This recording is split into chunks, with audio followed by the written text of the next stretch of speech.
अखिल भारतीय विद्यार्थी परिषद के पदाधिकारी और कार्यकर्ताओं के साथ छात्रों ने संत गहिरा गुरु विश्वविद्यालय सरगुजा का घेराव किया। दरअसल एबीवीपी के पदाधिकारी और कार्यकर्ताओं ने सरगुजा यूनिवर्सिटी का सैकड़ों की संख्या में छात्र छात्राओं ने पहुंचकर घेराव किया। इस दौरान पुलिस और छात्र संगठन के बीच झूमा झटकी भी देखने को मिली। वहीं छात्रों की मांग थी कि जिस तरह से परीक्षा परिणाम सरगुजा यूनिवर्सिटी ने जारी किया है यह बिल्कुल संतोषजनक नहीं है। साथ ही कहा कि कॉलेज में छात्रों को पूरक परीक्षा देने के बाद भी 0 नंबर दे दिया गया है, जिसका छात्र संगठन विरोध कर रहे हैं और 10 दिनों का अल्टीमेटम यूनिवर्सिटी को दिया गया है। उधर यूनिवर्सिटी के कुल सचिव ने छात्रों की मांग पर जल्द विचार करते हुए परीक्षा परिणाम की पुनः परीक्षण कराने की बात कही और कॉलेज प्रबंधन द्वारा छात्रों के साथ अभद्र व्यवहार पर तत्काल कार्रवाई करने की बात भी कही गई है। Bureau report. मेरा नाम दीपक सिंह राजपूत है और मैं शासकीय नवीन महाविद्यालय प्रेमनगर जिला सूरजपुर से आया हूं। हमारी मांग ये है कि हम जो हमारा अभी जो पूरक परीक्षा हुआ था इसमें किसी भी एक ही सब्जेक्ट में सभी बच्चे कैसे फेल हुए और 0 अंक तो हम नहीं मिलेगा। और ये एक हमारे ही कॉलेज का मुद्दा नहीं है, ये हमारे सरगुजा संभाग का है। तो इस विषय में हमारी मांग ये है कि पूरक परीक्षा की कॉपियों की पुनः जाँच कराई जाए। और क्या मांग? हमारी मांग यही है कि बच्चों को सही रिजल्ट दिया जाए, बाकी और कुछ नहीं। बच्चों के भविष्य के साथ खिलवाड़ ना करें।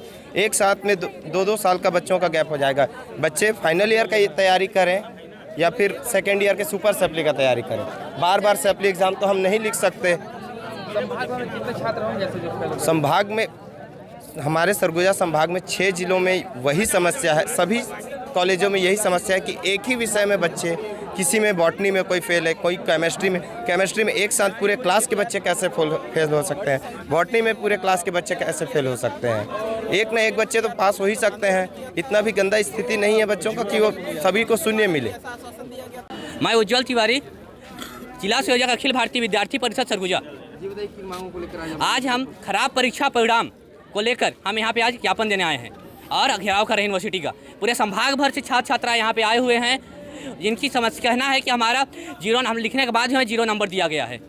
ये सब मांग को लेकर हम आए हैं। तो क्या आश्वासन मिला? अभी तक कोई आश्वासन नहीं मिला है। अभी हमारा आंदोलन जारी है। कितने दिनों का समय दिया आपने? हम लोगों ने 10 दिन के अंदर का दिया है समय। 10 दिन के अंदर इनका जाँच हो और फॉर्म भरने का डेट बढ़ाया जाए, उनसे कोई शुल्क न लिया जाए। आज विश्वविद्यालय से संबद्ध महाविद्यालय के कुछ महाविद्यालयों के ऐसे छात्र आए हैं यहाँ पे जो पूरक परीक्षा के कुछ विषयों में अनुत्तीर्ण हो गए हैं। उनकी मांग है कि उन्हें उत्तीर्ण कर दिया जाए। आप लोगों को ध्यान होना चाहिए कि परीक्षा परिणाम घोषणा के पूर्व हमने पूरा डाटा मंगाया था और हम हर साल डाटा मंगाते हैं और किन्हीं विषयों में यदि छात्र अधिकतम ज़्यादा मात्रा में अनुत्तीर्ण रहते हैं तो ऐसी उत्तर पुस्तिकाओं को हम फिर से परीक्षण कराते हैं। हमने उसी के तारतम्य में उत्तर पुस्तिकाओं का परीक्षण कराया था विषय विशेषज्ञों से। विषय विशेषज्ञों ने कहा है कि सर इसमें कोई अंकों में कोई बढ़ोतरी नहीं हो सकती क्योंकि जो मूल्यांकन किया गया वो सही मूल्यांकन किया गया है। अन्य कुलपति महोदय आज दिल्ली शासकीय प्रवास पर हैं। मैं रात को बात करूँगा और उसके पास जो भी दिशा निर्देश मिलेगा हम उस अनुसार कार्रवाई करेंगे। और मैं बच्चों को आश्वस्त किया ठीक है आप आए हैं 2 बार तो हो गया परीक्षण, आपके खातिर में और एक बार परीक्षण कराऊंगा क्योंकि ये मेरा है। तो और नहीं क्योंकि ये संज्ञान मुझको अभी आया है, ये संज्ञान मुझको अभी बच्चों ने ज्ञापन में दिया है। तो मैं अभी तुरंत मैं आज महाविद्यालय के प्रिंसिपल से मैं बात करूंगा कि उन्होंने इस तरह से बच्चों के साथ मिसबिहेव किस परिस्थिति में किस हालात में किया है।